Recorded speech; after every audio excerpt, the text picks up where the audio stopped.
Depuis qu'on parle de dragon, il y a une légende qui revient sans cesse. Un homme qui est lié à ces Soria et cracheur de feu et qu'on fout à toutes les sauces. Cet homme, c'est Georges. À chaque fois qu'on doit parler d'un dragon, ça fait toujours bien de foutre un personnage qui porte ce nom. Et parmi toute la myriade de références à ce personnage, il y a le film dont on va parler aujourd'hui.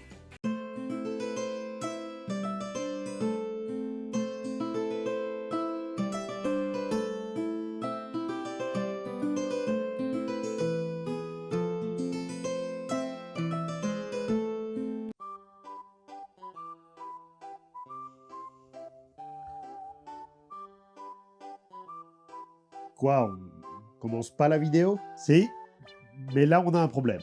Du genre, regarde tes notes. Ah, ok. Ouais, en même temps fallait s'en douter vu le sujet. Et du coup on va faire quoi? Bon, je me doute que vous connaissez pas le film, il est sorti il y a 20 ans et il a fait autant de bruit qu'un pet sur une plaque de verglas. Ce qui fait que, vous vous en doutez, des infos sur le film, il y en a pas des masses. Même le site officiel, qui déjà a un design qui donne envie, balance juste l'info que le film existe. J'ai l'habitude de vous fournir quelques détails utiles sur sa création, mais là, il n'y a rien. Vous allez alors sans doute vous demander pourquoi est-ce qu'on parle de ce film. Et pourquoi pas The Magic Sword de 1962 par exemple, qui au passage a l'air d'être bien gratiné aussi.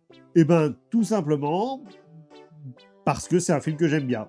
Et je trouve qu'il n'y a pas assez de monde qui en parle. Alors, on va quand même essayer de voir ce qui se cache derrière le film. C'est une coproduction entre les États-Unis, le Royaume-Uni, l'Allemagne et le Luxembourg, financée notamment par le Film Fund Luxembourg. Et avouez que c'est pas tous les jours qu'on parle d'un film luxembourgeois. D'ailleurs, le film a aussi été tourné en Belgique, ce qui fait que c'est un peu un film de chez moi. Le film est écrit et réalisé par Tom Reeve, connu pour avoir produit et pour avoir réalisé... Bon, alors, éventuellement, il a été réalisateur de la seconde équipe sur le Pinocchio et Geppetto de Michael Anderson. À ses côtés, pour l'écriture, on retrouve Michael Burtz, qui est connu pour... Georges et le Dragon. Je sens qu'on va aller loin avec cette histoire. Il y a vraiment personne qui a rien fait de connu. À la limite, on a Todd Moyer, qui a produit quelques trucs un peu connus. Mais... des trucs bien? Barboyeur. Ouais, donc pas ouf quoi. Au final, le nom le plus prestigieux, c'est Gastwalzing. Alors, je m'excuse par avance d'avoir à poser la question, mais il faut bien que quelqu'un le fasse. C'est qui? Compositeur, qui a bossé sur Oh My God, JCVD, Deadman Talking et Les Dents de la Nuit. Eh ben, et avec une brochette pareille, le film ça donne quoi? Eh ben, on va voir ça. Notre aventure commence sur les côtes françaises avec Georges, joué par James Purefoy, qu'on a pu croiser dans Chevalier, où il a incarné le roi Édouard III. J'en donne ma parole. En tant que telle, elle ne peut en aucun cas être contestée. Aux côtés de Tariq, interprété par Michael Clarke Duncan. Et est-ce que j'ai besoin de dire où vous l'avez déjà vu? Dans Depths. Quoi, c'était pas ça la réponse? Je suis fatigué, patron. Bref, nous avons ici notre duo, le noyau fort, qui perdurera durant tout le film avec ses hauts et ses bas. Si tu pars, ce ne sera plus la même chose. Ou alors ils vont se séparer tout de suite. La participation de Tariq était très courte. Donc les deux hommes partent chacun de leur côté, Tariq pour l'Espagne afin de continuer à vivre des aventures épiques, et Georges pour l'Angleterre où il rêve d'un lopin de terre avec 2 vaches. On est sûr qu'on suit le bon perso? Sans transition aucune, on est introduit au père Bernard, moine de son état, et joué par Jean-Pierre Castaldi. Et je vais vous demander de bien vous préparer pour la scène suivante. Sachez qu'elle est interdite aux personnes cardiaques et aux femmes enceintes. C'est bon, vous êtes prêts? Bref, notre père est sur le point de se faire pendre par un type à la dentition parfaite, mais vu que les 10 commandements ne disent à aucun moment tu ne foutras point un coup de genou dans les parties de ton adversaire, Bernard se lance dans la pire évasion possible. Ou la meilleure. C'est vraiment selon votre appréciation. En tombant, Messire Belquenot fait peur aux chevaux qui l'écrasent, mais ça n'a l'air de déranger personne. Bernard en profite donc pour s'enfuir avec la carriole pendant au moins 10 bons mètres avant de prendre une bordure qui le fait valdinguer par-dessus un pilori pour tomber sur un cajot à roulettes, parce que clairement, au Moyen-Âge, on avait des roues comme ça. S'ensuit une course-poursuite avec des cascades à faire pâlir Tom Cruise et des expressions faciales incroyables. Osez me dire que c'est pas la meilleure scène d'action du monde. Bref, Bernard s'enfuit et tombe sur nos 2 compagnons qui, depuis tout ce temps, n'arrivent pas à se dire au revoir. Il décide de venir en aide à notre père avec la technique de la corde, une technique qui fait juste chuter les poursuivants, qui abandonnent dans la foulée. Mais c'est complètement con, le père Bernard il est à 2 mètres, c'est pas comme s'il s'était barré de l'autre côté d'un précipice. Mais vous êtes amour et fier de l'être. Bon, il me semble qu'il nous parle bien de travers, le curton, aujourd'hui. Ouais, c'est ça, allez jouer ailleurs, et vos paperasses, là, hein. Nos 2 camarades se séparent pour de bon, et Georges, accompagné du père Bernard, se rend en Angleterre à la barque. Je dois vous poser une question à propos de... Comment un chrétien devient-il ami avec un musulman? Ok, alors on va faire un truc et tu vas arrêter ta fixette sur Tariq. Eh bien, ça tombe bien car c'est encore une courte participation. Il va disparaître dès la scène suivante, où l'on retrouve Georges rentrant au bercail et faisant la connaissance du jeune Vrid. De l'autre côté, on peut voir Tariq en mauvaise posture face à... Dark Vador. Enfin, vu le film, c'est plus vite Lord de Casque Noir.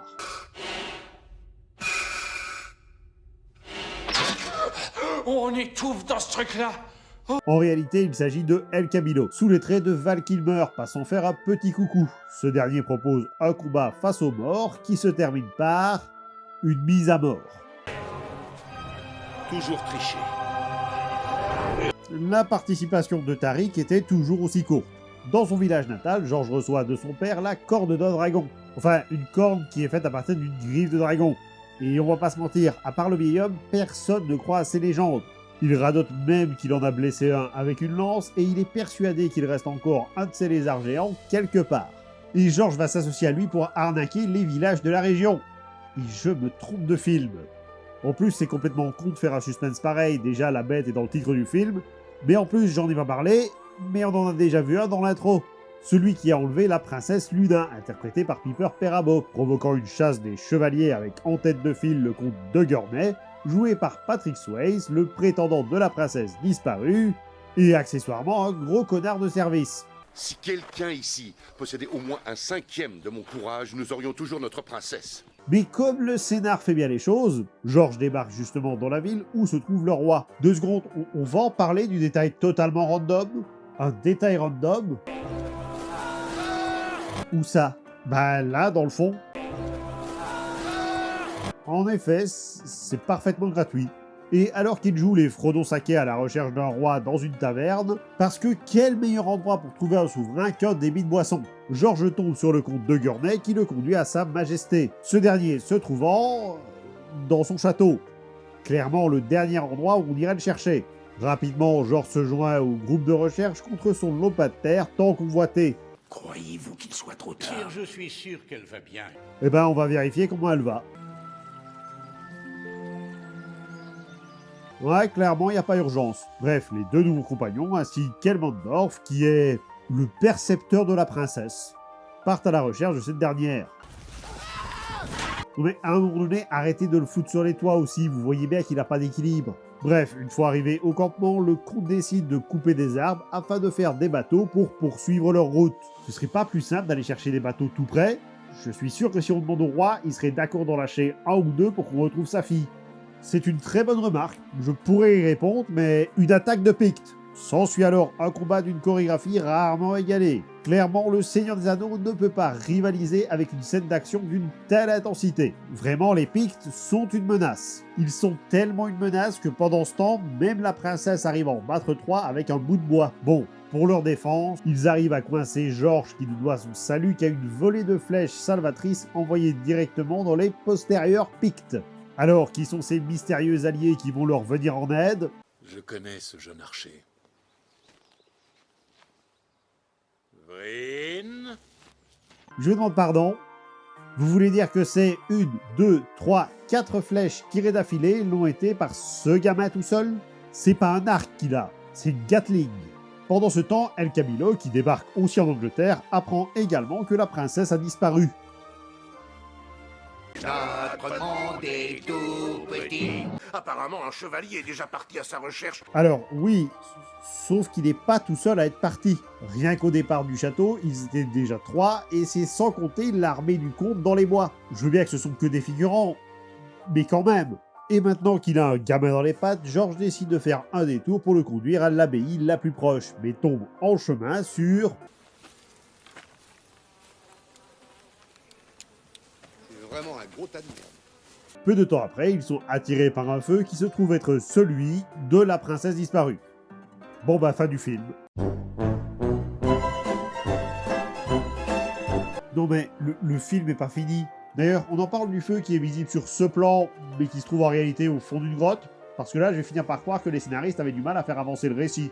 Et dans la grotte se trouve...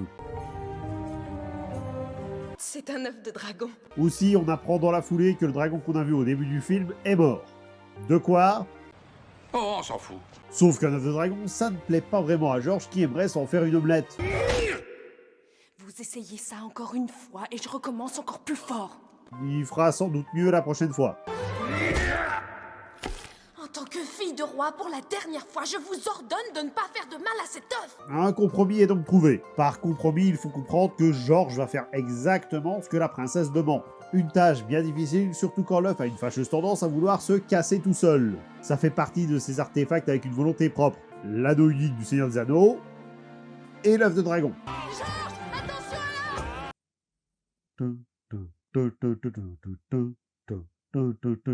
Et alors que la troupe continue sa route avec à présent un œuf de dragon sur le point d'éclore, les Nazgûl de Lord Casque Noir se trouvent sur leurs talons. Il va donc falloir jouer de prudence pour ou être super visible depuis les arbres.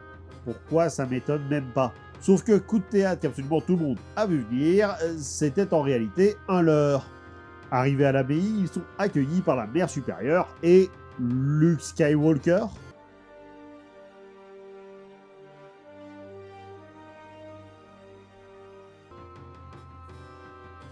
Je peux savoir ce que tu fais. Tu peux me garder ça? Ok. La mère supérieure partage l'avis de George quant à la proposition de l'omelette, mais l'homme mystérieux sous sa capuche les arrête.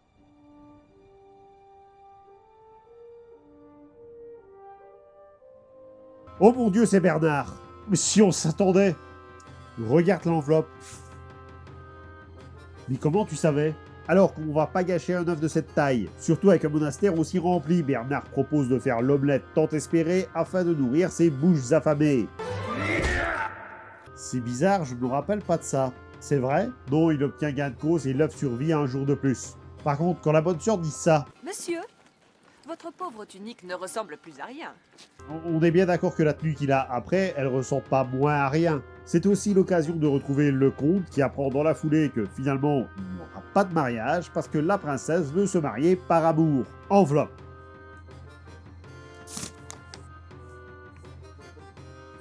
Et devant cette nouvelle, il organise une réunion à la lueur des torches et on sait tous que ça ne signifie rien de bon. Nous avons donc maintenant deux antagonistes, El Camino et le comte de Gurney. Son nouveau plan consistant à enlever la princesse, qui remplit parfaitement sa fonction de princesse en détresse. Quand il s'agit de se défendre, rien, mais quand il s'agit d'empêcher de casser des œufs... George part donc pour empêcher le mariage et dans la précipitation, Vryn se fait capturer par Camino. Le père Bernard est alors dépêché de force afin de se dépêcher pour valider le mariage, interrompu juste à temps par George, la carriole avec l'œuf parce qu'on ne sait pas pourquoi ils l'ont pris, et... Une bande de mercenaires particulièrement répugnants, le genre à ne pas faire de prisonnier. A few moments ago. Amen, on prend avec nous. Vu est-ce qu'il le sait, depuis le début du voyage, ils ont été attaqués une fois par les Pictes, mais jusqu'à présent, ils n'ont encore jamais croisé les hommes de Castillo. Eh ben, on va laisser ça dans un trou du scénario, car la bataille finale est sur le point de débuter, avec cette équipe. Je leur donnerai clairement pas la mission de défendre la Terre face à Thanos. Nous avons donc George, le héros, le comte qui 30 secondes plus tôt était un méchant, mais qui maintenant devient un allié de circonstance, une princesse qui s'est faite capturer déjà 2 fois, un père dont le plus haut fait d'avoir inventé le skateboard, et Elmendorf tellement pertinent qu'il tient son épée comme ça, contre une horde de mercenaires du mec qui s'est réellement transformé en Dark Vador. Je précise, on n'a rien rajouté au montage. George s'avance alors pour un duel contre celui qui a tué son ami et... Attendez, quoi? Que fais-tu dans cet endroit abominable? Tu es fou ou quoi? Ouais, vous rêvez pas. El Camino est en réalité Tariq qui a pris la place du mercenaire en chef après l'avoir tué. Donc les mercenaires ne sont pas méchants au final, tout va s'arranger. Presque, parce que les mercenaires ont quand même envie d'avoir leur dû et se rebellent contre leur chef. Donc ils vont faire un duel pour désigner le nouveau chef, vu que c'est comme ça que ça se passe chez eux. Absolument pas. Commence donc la dernière et seule vraie bataille du film entre les mercenaires et la bande de héros.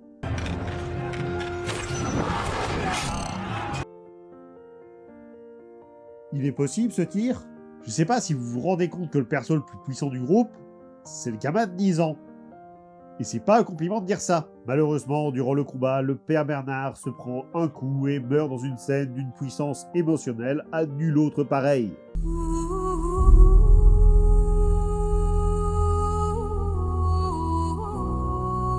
Mais la peine ne sera pas longue puisqu'en vrai, le père Bernard, il va bien. Le coup d'épée, il a juste transpercé une outre à 20. L'équipe se regroupe alors dans le bâtiment central juste au moment où l'œuf éclot, laissant apparaître ce petit dragon. Du coup, je présume que pour l'omelette, c'est foutu. Et à partir de là, le film, il a décidé de tout lâcher. Dans un premier temps, les hommes du comte débarquent pour redresser la balance et provoquer la trahison inattendue de leur chef, histoire de nous donner un truel digne de Pirates des Caraïbes, suivi par le roi et ses troupes qui arrivent d'on ne sait où et on ne sait comment pour le combat final. Même les bonnes sœurs sont de la partie, et aussi le père de Georges qui n'a plus de jambes. Ça fait donc bagarre dans tous les sens en plagiant Tortue Ninja. Pourrais-tu tenir mon épée? Merci, mon brave. Attends, tu vas pas me tenir ça 2 minutes? Merci, t'es gentil. Et au milieu, Elmendorf se sacrifie pour sauver la princesse dans une scène où on y croit un peu plus que le père Bernard. Merci d'avoir été là, au moins t'auras été utile à quelque chose. Et comment vont-ils s'en sortir? Alors, Vrid va souffler dans la corde de dragon donnée à Georges au début du film, ce qui va avoir pour effet de ressusciter la mère du saurien. Oui, clairement, elle était juste endormie, mais nous, on nous a dit qu'elle était morte, alors je respecte. La dragonne débarque, pousse un cri qui va faire fuir les mercenaires et les soldats, mais curieusement, pas les paysans du roi. Seulement, Georges se retrouve face au dragon, histoire de quand même se raccrocher à la légende. Il prend alors son destin en main et voyant la lance dans les flancs de l'animal, il comprend que la bête est celle qui a affronté son père des années plus tôt. Il saisit la lance et transperce l'animal. Je t'en prie, Georges, tu n'as pas fait ça. Et si ma grande, il l'a fait. Vous êtes un saint, Georges. La princesse Luna, déçue des actions de Georges, s'enfuit alors à cheval, pourchassée par le héros qui veut s'expliquer, et par le comte qui revient pour un dernier combat de cheval tamponneuse.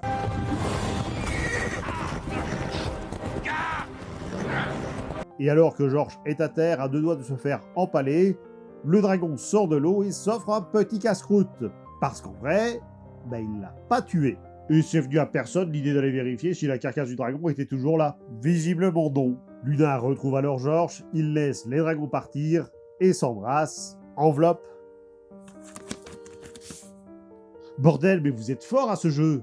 Je vous remercie à tous d'avoir regardé cette vidéo et j'espère qu'elle vous a plu. N'hésitez pas à commenter, liker, partager, à vous abonner pour ne manquer aucune des prochaines vidéos. Vous pouvez également me suivre sur les réseaux sociaux. Moi je vous dis à très vite. C'était le Grimsqueaker pour vous servir.